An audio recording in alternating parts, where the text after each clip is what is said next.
இன்றைக்கு மகா சிவராத்திரி. நான் கூட அண்ணனிடம் பேசி கொண்டிருக்கிற பொழுது ஒரு ஐயம் இருந்தது.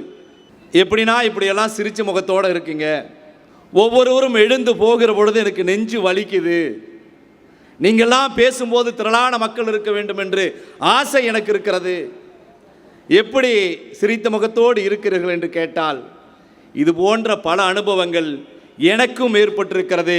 நானும் பல மாநாடுகளை, வெற்றி மாநாடுகளை நடத்தியிருக்கிறேன், கலங்காதே, தயங்க வேண்டாம், பேசுங்கள் என்று சொன்னார். இந்த கோவை மாநகரை சீர்குலைத்து கொண்டிருக்கிற சங் பரிவார் கும்பலுக்கு துணை போகிற ஜக்கி வாசுதேவன் ஒரு புறம் ஆட்களை எல்லாம் எடுத்து சென்றிருக்கிறார்.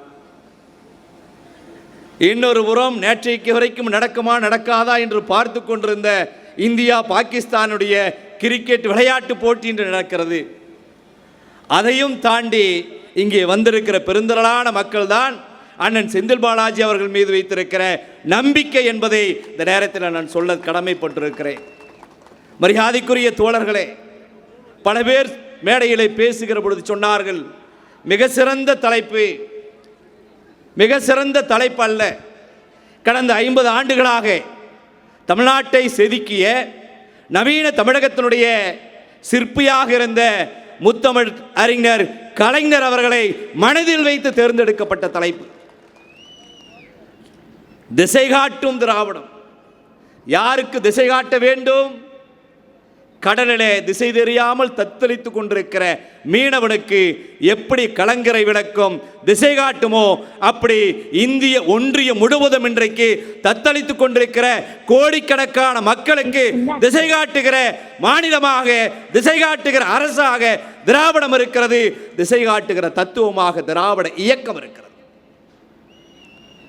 புரட்சியாளர் அம்பேத்கர் அவர்கள் சொல்லுவார், இந்தியாவிலே 2 போர்கள் தான் நடக்கிறது. ஒன்று ஆட்சி கட்டலுக்கான போர் நடந்தது, இன்னொன்று தத்துவத்திற்கு இடையிலான போர். ஒன்று ஆரியம், இன்னொன்று திராவிடம். ஆரியம் சனாதானத்தை ஆதரித்தது, சனாதானம் சாதியை ஆதரித்தது, சனாதானம் ஏற்றத்தாழ்வுகளை ஆதரித்தது, மனித சமூகத்தில் பாகுபாடுகளை சனாதானம் ஆதரித்தது, பாலின வேறுபாடுகளை சனாதானம் ஆதரித்தது. இதையெல்லாம் வாழ்நாள் முழுவதும் எதிர்த்தவர், பேசியவர், போராடியவர் புரட்சியாளர் அம்பேத்கர். வடக்கிலே போராடினால் இங்கே தந்தை பெரியார் அவர்கள் போராடினார். எனவே பெரியாரால் முன்னிறுத்தப்பட்ட இயக்கம், பெரியாரால் முன்னிறுத்தப்பட்ட தத்துவம் இதோ இன்றைக்கு புதிதாக தோன்றப்பட்டது அல்ல. 1914 திராவிடர் மாணவர் இயக்கம், 1920 தென்னிந்திய மாணவர் உரிமை சங்கம், அதற்கு பின்பு நீதி கட்சி, தந்தை பெரியார் அவர்கள் காங்கிரஸ் கட்சி வெளியே வந்த பின்னே சுயமரியாதை இயக்கம், அதற்கு பின்பு 49 திராவிட முன்னேற்ற கழகம், 49 திராவிட முன்னேற்ற கழகம் உருவாக்கப்பட்டு ஏறக்குறைய 67 அண்ணா அவர்களால் முதல் முறையாக தமிழ்நாட்டில் திராவிட முன்னேற்ற கழகத்தினுடைய ஆட்சி அமைக்கப்பட்டு இதே பிப்ரவரி மாதம்தான் 1969 முத்தமிழறிஞர் கலைஞர் அவர்கள் பிப்ரவரி 10 முதல் முறையாக முதலமைச்சராக பதவியேற்றார். ஆக அந்த இயக்கத்திற்கான பின்னணி ஒன்று இருக்கிறது. சாதியை ஆதரிக்கிறவன், மதத்தை ஆதரிக்கிறவன், ஏற்றத்தாழ்வை ஆதரிக்கிறவன், பாலின வேறுபாடுகளை ஆதரிக்கிறவன் எல்லாம் ஒரு புறம், மனித சமூகத்தில் சமத்துவத்தை உருவாக்க வேண்டும், சமூக ஜனநாயகத்தை உருவாக்க வேண்டும் என்று பேசுகிறவர்கள்லாம் இன்னொரு புறம். அந்த இன்னொரு புறம் தான் திராவிட இயக்கம். திராவிட இயக்கம் என்ன செய்தது? திராவிட முன்னேற்ற கழகம் ஆட்சி கட்டிலே அமர்ந்த பின்பு அதுவரை அதிகாரம் இல்லை, நீதி கட்சி இடத்துல இருந்தது, சில சொற்ப அதிகாரங்களிலே அங்கு இருக்கிற சமூக நீதி கோட்பாடுகள் எல்லாம் உருவாக்கப்பட்டது. 47 வரை இந்த நாட்டில் இடஒதுக்கீடு உரிமை பெயரளவுக்கு இருந்தது. 47 சுதந்திரம் அடைந்த பின்பு பார்ப்பனர்கள் எல்லாம் ஒன்று சேர்ந்தார்கள். நாடு சுதந்திரம் அடைந்து விட்டது.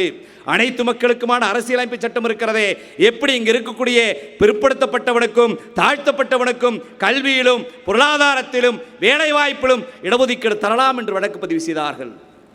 வடக்கு உச்ச நீதிமன்றத்திற்கு சென்ற பின்பு அங்கு இருக்கக்கூடிய நீதியரசர்கள் எல்லாம் இப்போது எப்படி உச்சநீதிமன்றம் மாறி போயிருக்கிறதோ, உயர்நீதிமன்றம் ஏறக்குறைய 60-70% நிலை மாறி போயிருக்கிறதோ, இதே போன்று அன்றைக்கும் உச்சநீதிமன்றமும் உயர்நீதிமன்றமும் இருந்தது. வழக்கு தாக்கல் செய்தவன் விண்ணப்பம் போட்டிருக்கிறானா இல்லை என்று கேட்கவில்லை, மதிப்பெண் எடுத்திருக்கிறானா என்று கேட்கவில்லை, போட்டிருக்கிற தாக்கல் செய்யப்பட்டிருக்கிற அந்த விண்ணப்பம் தகுதியுடையதா என்று பார்க்கவில்லை. அவர்களுக்கெல்லாம் பொத்து கொண்டு விட்டது. அண்ணன் ராமகிருஷ்ணன் அவர்கள் சொன்னாரே, தகுதி திறமை என்றெல்லாம் பேசினார்கள். இடபிள்யூஎஸ் என்று ஒரே இரவில் ஒரு சட்டம் உருவானது. உடனடியாக அனைவரும் அமைதியாகி போனார்கள். இல்லை இல்லை, இந்த நாட்டிற்கு இடஒதுக்கீடு வேண்டும். ஏண்டா நேற்றைக்கு வரைக்கும் இடஒதுக்கீடு வேண்டாம் என்று சொன்னீர்களே, இந்தியாவுடைய தகுதி திறமையெல்லாம் போய்விட்டது என்று சொன்னீர்களே, இந்தியாவுடைய தகுதி திறமையெல்லாம் போவதற்கு காரணம் இடஒதுக்கீட்டின் அடிப்படையில் பிற்படுத்தப்பட்டோரும் தாழ்த்தப்பட்டோரும் அரசு பணியிடங்களில் நிரப்பப்பட்டதற்கு தான் காரணம் என்று சொன்னீர்களே, எப்படி ஒரே இரவில் மாறிப்போச்சு என்று கேட்டார்கள். இல்லை இல்லை, அதெல்லாம் அப்போ பேசணும், ஏன்னா அன்றைக்கி எனக்கு இடஒதுக்கீடு இல்லை, இன்றைக்கு எங்களுக்கு கிடைத்து விட்டது. இடஒதுக்கீடுடைய பெருமை இப்போதுதான் எங்களுக்கு தெரிந்தது என்று இடபிள்யூஎஸ் வந்த பின்புதான் தந்தை பெரியாரினுடைய பலனையும் அனுபவித்தவர்கள் பார்ப்பனர்கள் என்பதை தந்தை சொன்னார்கள். எனவே அவர்களுக்கு கிடைக்கிற வரை ஒருபுறம் பேசுவார்கள், கிடைத்த பின்பு அதற்கு ஆதரவாக பேசுவார்கள். அப்படி இடஒதுக்கீடு உரிமை மறுக்கப்பட்ட பின்பு இந்த நாட்டிலே போராட்டத்தை முன்னெடுத்தவர் தந்தை பெரியார். முதல் சட்ட திருத்தம் உருவாக்கப்பட்டது தந்தை பெரியாரால். இடஒதுக்கீடு எனக்கான கல்வி வேலைவாய்ப்பை மறுக்கப்படுகிற சட்டத்தை நான் ஏற்க மாட்டேன் என்று சொன்னார். தெருவில் இறங்கினார். பச்சையப்பன் கல்லூரி மாணவர்கள்லாம் ஒன்று சேர்ந்தார்கள், போராடினார்கள். திமுக கழகம் இருந்தது, அறிஞர் அண்ணா இருந்தார், பெருந்தலைவர் காமராசர் இருந்தார், முத்தமிழறிஞர் கலைஞர் இருந்தார். இடஒதுக்கீடை எதிர்த்து மிகப்பெரிய அளவிலான போராட்டங்கள், இடஒதுக்கீடு வேண்டும் வேண்டும் என்று போராட்டம் நடந்தது.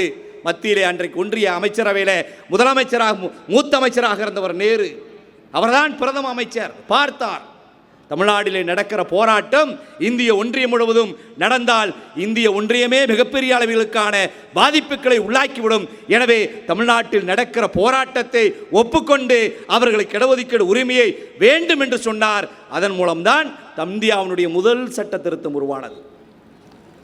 இந்த சட்ட திருத்தம் என்பது ஏதோ தமிழ்நாட்டிற்குள் இருக்கக்கூடிய மக்களுக்கான இடஒதுக்கீட்டுக்கான உரிமை அல்ல. ஒட்டுமொத்த இந்தியாவில் இருக்கக்கூடிய பெரும்பான்மை மக்களாக இருக்கிற பிற்படுத்தப்பட்ட மற்றும் பட்டியல் மற்றும் பழங்குடி மக்களினுடைய அடிப்படை உரிமைகளை, கல்வியை, வேலைவாய்ப்பை உறுதி செய்கிற சட்டமாக இருந்தது. தமிழ்நாட்டு திசை காட்டியது. நான் சொல்வது 71. இன்றைக்கு வரைக்கும் ஒவ்வொரு நீட் உள்பட அனைத்து பிரச்சனைகளுக்கும் உச்சநீதிமன்றத்துக்கு சென்று போராடுவது திராவிட மாடல் அரசு. முத்தமிழறிஞர் கலைஞர் செய்தார், இன்றைக்கு முத்துவேல் கருணாநிதி ஸ்டாலின் செய்கிறார். இந்த தீர்ப்புகள் தான் ஒட்டுமொத்த இந்தியாவிற்கும் வழிகாட்டுகிற தீர்ப்பாக மாறி போயிருக்கு. சாதியை ஆதரிக்கிற, மதத்தை ஆதரிக்கிற, மனிதர்களை ஏற்றத்தாழ்வுகளை ஆதரிக்கிற கருத்திற்கு எதிராக திராவிட இயக்க கருத்துக்களை முன்வைப்பதற்கு காரணம் ஒரு மனிதனை தொட சொல்லு கொடுத்தது திராவிட இயக்கம். கை கொடுக்க கூடாது, கை கொடுத்தால் இவன் எந்த சமூகத்தை சார்ந்தவன் என்று தெரியாது, தொட்டால் தீட்டாகிவிடும் என்கிற நிலை இருக்கிறதே. இதை தெரியாமல் நாம் எப்படி கை கொடுக்க வேண்டும்? கையை கொடுக்காதே என்று சொன்னது ஆரியம், மேல் சட்டை அணியாதே என்று சொன்னது ஆரியம், வேஷ்டி கட்ட கூடாது என்று சொன்னது ஆரியம். நடக்கிற கூட்டங்களில், பொதுக்கூட்டங்களில், ஆர்ப்பாட்டங்களில் கை கொடுக்க வைத்தது, மேலாடை அணிய வைத்தது, துண்டு அணிய வைத்தது, சால்வை போற்ற வைத்தது திராவிடம். எனவேதான் திராவிடத்தை உயர்த்த வேண்டும் என்று சொல்லுவோம். படிக்கக்கூடாது என்று சொன்னார்கள். திராவிட இயக்கம் அரசியல் அதிகாரத்திற்கு வந்தது. பேரறிஞர் அண்ணா, முத்தமிழறிஞர் கலைஞர் முதலமைச்சராக மாறினார்கள். 75 என்று நினைக்கிறேன். 75 80 வரை பெரியாருக்கு உயர்ந்த அதிகாரிகள் எல்லாம் IPS, IAS, குரூப் 1 தேர்வுகளில் தேர்ச்சி பெற்றவர்களெல்லாம் பெரியாரை அழைத்து ஒரு பாராட்டு விழா நடத்த வேண்டும் என்று சொல்லுகிறார்கள். பெரியாரும் ஒப்புக்கொள்கிறார். அந்த ஒப்புக்கொள்கிற நிகழ்வு சென்னையிலே நடக்கிறது. வடசரைவாக்கத்தில் மிகப்பெரிய மண்டபம். அந்த மண்டபத்தில் பெரியாருக்கு பாராட்டு விழா.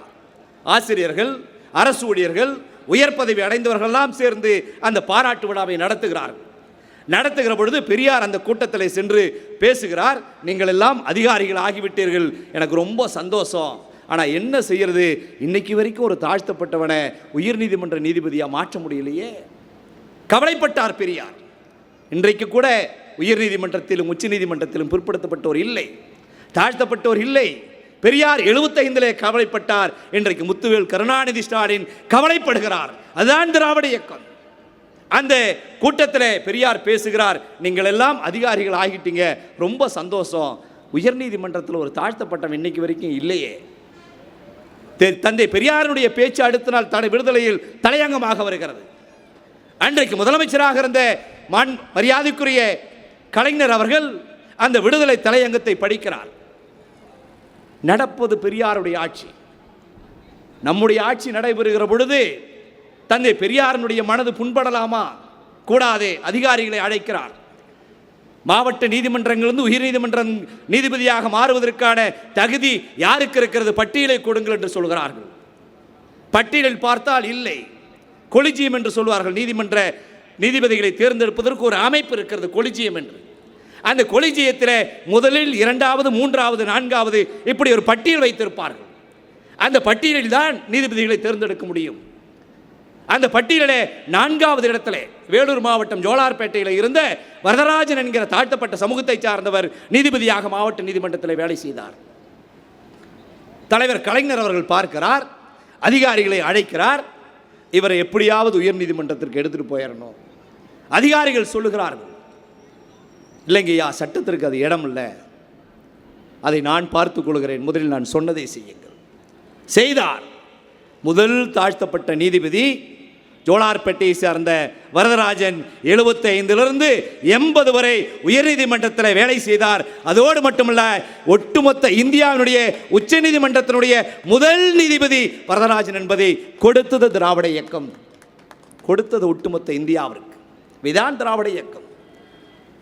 ஏதோ நீதிபதியாக மட்டும் இல்லை, 75 நினைக்கிறேன் பிற்படுத்தப்பட்டோருக்கான இடஒதுக்கீடு கொடுத்தது. அதே போன்று மிகவும் பிற்படுத்தப்பட்டோர் வன்னியருக்கான இடஒதுக்கீடு, இஸ்லாமியருக்கான இடஒதுக்கீடு, இறுதியாக 2009 அருந்ததியருக்கான உள் இடஒதுக்கீடு. இதே வஉசி திடலில் 2011 அன்றைக்கு அண்ணன் ராமகிருஷ்ணன் அவர்கள் சூலூரிலே இலங்கைக்கு இந்திய இராணுவ உதவி செய்கிறது, அந்த ஆயுதங்கள் எல்லாம் சூலூர் வழியாக செல்லுகிறது என்று போராட்டம் நடத்தி கொண்டிருக்கிறார். இந்த திடலில் அம்மா ஜெயலலிதா அவர்கள் தேர்தல் பிரச்சாரம் செய்து கொண்டிருந்தார். அந்த பிரச்சாரத்தில் அருந்ததியர் உள் இடஒதுக்கீடு செல்லாது என்று அறிவித்தார். 2009 வந்த உள் இடஒதுக்கீடு 2011 செல்லாது என்று அறிவித்தார். நாங்கள் ஆட்சிக்கு வந்தால் அதை மாற்றி அமைப்போம் என்று சொன்னார். இடஒதுக்கீடு என்பது வெறுமனே எடப்பாடி இங்கு இருக்கக்கூடிய வன்னிய மக்களை ஏமாற்றுவதற்காக ஒரு இரவில் 10% இடஒதுக்கீடு கொடுத்ததை போல அல்ல. அனைத்து கட்சி கூட்டம், நீதியரசர் ஜனார்தன் தலைமையிலே ஒரு ஆய்வுக்குழு, அதனுடைய பரிந்துரையின் அடிப்படையில் பிரியாரிட்டி முன்னுரிமை அடிப்படையில் இவர்களுக்கான கல்வியிலும் வேலை வாய்ப்பிலும் வாய்ப்புகளை வழங்க வேண்டும் என்கிற அடிப்படையில் இடஒதுக்கீடை கொடுத்தார்கள். நம்முடைய தலைவர் 1000 ரூபாய் மாதம் கொடுக்கும்போது கூட இந்த ஊர்வன பரப்பன உலகத்திலேயே இப்படி ஒரு இருப்பாருன்னு எனக்கு தெரியல. ஊர்ந்து போய் எந்த இருக்கையை பிடித்தாரோ அந்த இருக்கையை தட்டிவிட்டு அந்த இருக்கையில் அமர்ந்தவர் சொன்னார், 1000 ரூபாய்லாம் கொடுக்க முடியாது. யார் அப்படி கொடுக்க முடியாது என்று சொன்னாரோ அவரே இன்றைக்கு நாங்கள் 2000 ரூபாய் தரேன்னு சொல்லுகிற நிலையை மாற்றியது திராவிட முன்னேற்ற கழக அரசு, மாண்புமிகு தளபதி அவர்கள். ஒரே நாளில் 5000 நினைத்து கூட பார்த்து விட முடியாது. இதுவரை இந்திய வரலாற்றில், தமிழ்நாட்டினுடைய அரசியல் வரலாற்றில் சட்டங்களை இயற்றுவார்கள். எப்போது சட்டங்களை இயற்றுவார்கள் என்றால் முன்கூட்டியே சட்டத்தை இயற்றுவார்கள். உதாரணத்திற்கு ஒரு சட்டம் மே 1ஆம் தேதி வருகிறது என்றால் இந்த சட்டம் ஏப்ரல் மாதத்திலிருந்து என்னெல்லாம் செய்யப்பட்டதோ அவையெல்லாம் பொருந்தும் என்று சொல்வார்கள். ஆனால் மாறாக இன்றைக்கு தேர்தல் வரப்போகிறது, தேர்தல் நேரத்தில் நீங்கள் கஷ்டப்படக்கூடாது, இந்த மாதம் 1000 ரூபாய் வாங்கி பழக்கப்பட்டிருப்பீர்கள், இதற்காக சில செலவுகளை எல்லாம் ஏற்பாடு செய்து வைப்பார்கள். உங்களை ஏமாற்ற நான் விரும்பவில்லை, நான் ஆட்சியில் இருந்தாலும் சரி இல்லாவிட்டாலும் சரி சொன்னதை செய்பவன் இந்த ஸ்டாலின் என்று அறைகூவலோடு 5000 ரூபாய் ஒரே நாளில் நான் நீதிமன்றத்திற்கு அருகிலே ஒரு கடையில் தினமும் போய் தேநீர் குடிப்பேன். அதில் மிகவும் சிரமப்படுகிற குடும்பம். 11 மணிக்கு நான் போகிற பொழுது என்னை பார்த்தவுடன் அந்த கடையினுடைய பெண்மணி, அண்ணா தலைவர் வந்து 5000 ரூபா போட்டார்னா இந்த மாதம் எனக்கு வாடகை பிரச்சனையே இல்லை என்று சொன்னார். எதையும் முடியாது என்று சொன்னார்கள். முடியாததை முடித்து காட்டுகிற இயக்கம் திராவிட மாடல் இயக்கம். முடித்து காட்டுபவர் முத்துவேல் கருணாநிதி ஸ்டாலின் என்பதை மக்களுக்கு சொல்ல வேண்டும். ஏனென்றால் உயர்த்தி பிடிப்பது சமூக நீதி கோட்பாடு, திராவிட இயக்க கோட்பாடு. இன்றைக்கெல்லாம் யார் யாரோ வந்திருக்கிறார்கள். நான் ஏற்கனவே சொன்னதை போல நாற்காலியை பிடித்தவர்கள், நாடாளுமன்றத்திற்கு செல்லாதவர், அப்பனுக்கே துரோகம் செய்தவர். தந்தைக்கு யாராவது துரோகம் செய்வார்களா? துரோகம் செய்தவர் என்று கட்சியினுடைய தலைவர். தந்தை கதறாரு, எப்படியாவது என்னை காப்பாத்துங்க, என்ன திட்டினா பரவாயில்ல, எங்கூட இருக்கிற ஜிகே மணியும் சேர்ந்து திட்டுறாரு, நியாயமா என்று கேட்கிறார். தந்தை சொல் மிக்க மற்ற வேறு மந்திரமில்லைன்னு சொல்லி கேள்விப்படுகிற மகன்களெல்லாம் பார்த்திருக்கிறோம். ஆனால் தந்தைக்கு துரோகம் செய்து நாடாளுமன்றத்திற்கு போகாத ஒருவர் இன்னொருவர் இருக்கார். கட்சியை ஆரம்பித்து 3 வருஷம் ஆச்சு. 4 முறை வெளியே வந்தார். 40 வீட்டில் எனக்கு கருமாதி நடத்திட்டு இருக்கான். 40 வீடுகளில் கருமாதி. இவர்களெல்லாம் திராவிட முன்னேற்ற கழகத்தை அசைத்து பார்க்க வேண்டும் என்று நினைத்தால் ஒருபோதும் நடக்காது. திராவிட முன்னேற்ற கழகம் தந்தை பெரியாரால், புரட்சியாளர் அம்பேத்கரால், பேரறிஞர் அண்ணாவால் கருத்துக்களை உருவாக்கப்பட்டு எக்காக மாறிப்போயிருக்கிற இயக்கம் எந்த கொம்பனாலும் தொட்டு பார்க்க முடியாது. அதற்கு பக்கபலமாக, துணையாக, இணையாக, முன்கள பணியாளராக எங்களை போன்ற கருப்பு சட்டை தோழர்கள் நாடு முழுவதும் லட்சக்கணக்கான தோழர்கள் இருக்கிறார்கள். எனவேதான் எந்த மேடைக்கு சென்றாலும் நான் சொல்லுவேன், கருப்பு சட்டைக்காரன் என்பதிலே நான் கர்வம் அடைகிறேன், பெருமை கொள்கிறேன் என்று சொல்லுவேன். அதில் எந்த விதமான தயக்கம் கிடையாது. சமூக நீதி கோட்பாடு. 1000 ஆண்டுகளாக படிக்காதவனுக்கு கல்வியை கொடு என்று சொல்லுவது சமூக நீதி. உயர் நீதிமன்றத்திலே பிற்படுத்தப்பட்டவரும் தாழ்த்தப்பட்டவரும் இல்லை என்று சொல்லுகிற பொழுது அதற்கான வாய்ப்புகளை கொடுங்கள் என்று சொல்லுவது சமூக நீதி. அனைத்து மக்களுக்கும் அனைத்து வளங்களும் வழங்கப்பட வேண்டும் என்று சொல்லுகிறது சமூக நீதி.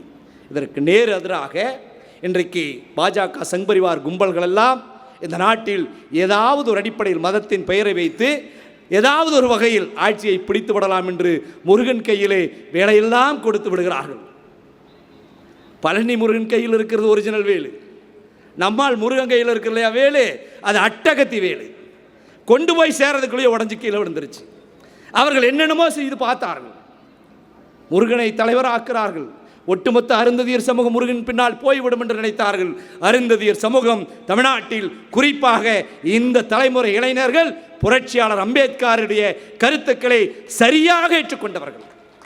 ஏதோ படத்தை காட்டிட்டு எங்கள் ஜாதி தலைவர் சொல்லுகிறார் அல்ல. அம்பேத்கர் சாதி ஒழிப்பை முன்னிலைப்படுத்தியவர். சாதி ஒழிந்து ஒரு இந்திய தேசத்தை உருவாக்க வேண்டும் என்று நினைத்தவர். மதமில்லாத ஒரு இந்தியா நான் விரும்புகிற இந்தியாவாக இருக்க வேண்டும் என்று நினைத்தவர். எனவேதான் மதசார்பின்மை, செக்குலரிசம் என்று சொல்லுகிற மதசார்பின்மை கோட்பாடு. அந்த தலைவருடைய கருத்தை சரியாக ஏற்றுக்கொண்டவர்கள் இன்றைக்கு அருந்ததியர் சமூகத்தினுடைய இளைஞர்களாக இருக்கிறார்கள். எனவே முருகனுடைய பப்பெல்லாம் ஒன்றும் வேகலை. நடந்து முடிந்த நாடாளுமன்ற தேர்தலில் நீலகிரி நாடாளுமன்ற துறைத்திலே மரியாதைக்குரிய அண்ணன் கழகத்தினுடைய துணை பொதுச் செயலாளர் ஆராசா அவர்கள் போட்டியிட்டார். முருகன் எப்போதெல்லாம் நாளைக்கு வருகிறார் என்று ஒரு இடத்தை குடிப்பிடுவாரோ அன்றைக்கு முதல் நாளிலே இரவு 12 மணிக்கு நான் உட்கார்ந்துருப்பாங்க. அண்ணன் ராசா வெற்றியடைய வேண்டும் என்பதை விட முருகன் தோல்வி அடைய வேண்டும் என்கிற அக்கறை எனக்கு இருந்தது. அந்த மிட்டாய், பம்பாய் மிட்டாய்க்கார மாதிரி முருகனுடைய முகத்தை காட்டி அருந்ததியர் மக்கள் சாதியின் பெயரால் இயல்பாக திரண்டு விடுவார்கள், இவர்களெல்லாம் வாக்குகளை வாங்கிவிடலாம் என்று கனவு கண்டார்கள். அது பகல் கனவு. எனவே ஒன்றும் முடியல. எனவே எதை செய்தாலும் சரி, இன்றைக்கு பாஜக சங்பரிவார் கும்பல்கள் மக்கள் மத்தியிலே பெரிய அளவிலான ஒரு பிளவுகளை மதத்தின் பெயரால், கடவுளின் பெயரால் ஏற்படுத்துகிற முயற்சியை ஒடுக்கிற சக்திகளாக இன்றைக்கு திராவிட இயக்க சிந்தனைகள் இருக்கிறது. எனவே அதை ஒட்டுமொத்த இந்தியாவிற்கு திசை காட்டும். இந்த மாநாட்டிலே பல்வேறு விதமான புகைப்படங்களை வைத்திருக்கிறோம். மரியாதைக்குரிய அண்ணன் தளபதி ஸ்டாலின் அவர்கள் ஒரு குழந்தைக்கு காலை உணவு கொடுத்து கொண்டிருக்கிறார். இதை பாராட்டுகிறவன் இந்திய மாநிலத்தில் இருக்கிறவன் அல்ல, இந்திய மாநிலத்தினுடைய முதலமைச்சர் அல்ல, கனடாவிலிருந்து ஒரு வருகிறார். இது போன்ற ஏழை எளிய பசியோடு வருகிற மாணவர்களுக்கு காலை உணவை என்னுடைய நாட்டில் அமல்படுத்துவேன். அதற்கு காரணமாக இருக்கிறவர் தமிழ்நாட்டினுடைய முதலமைச்சர் தளபதி ஸ்டாலின் என்பதை நான் எங்கு வேண்டுமென்றாலும் சொல்லுவோம் என்று இந்தியாவில் இருக்கிறவன் சொல்லலை, தமிழ்நாட்டில் இருக்கிறவர் சொல்லலை, கனடாவில் இருக்கிறவர் சொல்கிறார். எனவே இந்த நலத்திட்டங்கள் என்பது இந்த சோசியல் என்ஜினியரிங் சமூக கட்டமைப்பை வலிமைப்படுத்துவது, அனைவருக்கும் equality, the natural source of equality என்று சொல்வார்களே, இயற்கை வளங்களை அனைவருக்கும் கொடுக்கிறது. த இன்வெஸ்ட்மெண்ட், மனித வளம் என்பது ஒரு இன்வெஸ்ட்மெண்ட். இன்றைக்கு ஒரு குழந்தையை படிக்க வைத்தால் நாளை அந்த குழந்தை நல்ல முறையில் இந்த சமூகத்தில் வாழும். அவைதான் திராவிட மாடல் அரசினுடைய கனவு என்று அனைவருக்குமான கல்வியை கொடுக்கிற அரசாக திராவிட மாடல் அரசு இருக்கிறது. எனவேதான் திசை காட்டுகிற திராவிடம் அனைத்து துறைகளிலும், கல்வியில், வேலைவாய்ப்பில், தொழில் வளர்ச்சியில், இந்த பேசிக்கொண்டிருக்கிற இந்த கோவையில் நகைப்பட்டறைக்கு ஒரு தனியாக ஒரு தொழிற்சாலை, ஒரு பெரிய தொழிற்சாலையை உருவாக்கிய அரசு திமுக அரசு. ஏதோ திரும்பி பார்க்கிறோம், இந்த இடத்துல ஒரு மரத்தின் மீது ஏறி என்றால் செம்மொழி பூங்கா தெரியும். நம்முடைய மொழி அழிக்கப்படுகிறது. கீழடியிலே நம்முடைய அத்தனை ஆய்வுகளும் எடுத்து செல்லப்படுகிற பொழுது இதெல்லாம் அறிவியல் படி பூர்த்தி செய்யப்படவில்லை, அறிவியல் படி ஏற்றுக்கொள்ளவில்லை. எனவே நான் ஒப்புக்கொள்ள மறுக்கிறான் மோடி.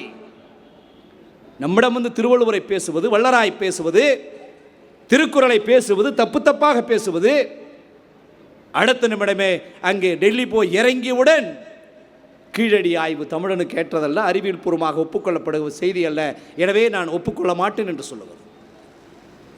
இரட்டை வாக்கணம் தலைவர் சொல்வார்கள், டபுள் இன்ஜின், அது டப்பா இன்ஜின். நம்முடைய என்ஜின் தான் ஒட்டுமொத்த இந்தியாவை கொண்டு போய் சேர்க்கிற ரயிலும் நம்மிடம் இருக்கிறது, என்ஜினும் நம்மகிட்ட தான் இருக்கிறது. தந்தை பெரியார், பேரறிஞர் அண்ணா, புரட்சியாளர் அம்பேத்கர், இதுதான் அந்த என்ஜின். அதனுடைய தளபதிகள் தான் இங்கே மேடையிலே அமர்ந்திருக்கிறார், அனைத்து தலைவர்களும். பெரியார் பெயரில் அங்கே இருக்கக்கூடிய பெரிய நூலகம் எதிர்காலத்தில் கோவையில் மிகப்பெரிய அடையாளமாக மாறப்போகிற இடம் பெரியார் நூலகம். அந்த இடத்தை கட்டுமான பணிகள் இன்னும் முழுமை பெறவில்லை. ஆனால் ஒரே ஒரு சாலையை கடக்கிற பொழுது நின்று பாருங்கள், அதில் எவ்வளவு பெரிய பிரமிப்பு என்று தெரியும். இந்த கோவை எதிர்காலத்தில் அடுத்த 50 ஆண்டுகளில் பல பேராசிரியர்களை, பல அரசு பணியாளர்களை, பல ஆட்சித்தலைவர்களை, பல IPS அதிகாரிகளை உருவாக்குவதற்கு தலைவர் தளபதி ஸ்டாலின் அவர்கள் உருவாக்குகிற அந்த நூலகம் பயன்பட போகுது என்பதை இந்த நேரத்தில் சொல்லுகிறேன். ஏனென்றால் இன்றைக்கு கோவை மிகப்பெரிய ஒரு மாநகரம். இங்கே கல்வியாளர்கள் அதிகம், கல்வி நிலையங்கள் அதிகம், பல்கலைக்கழகங்கள் அதிகம்.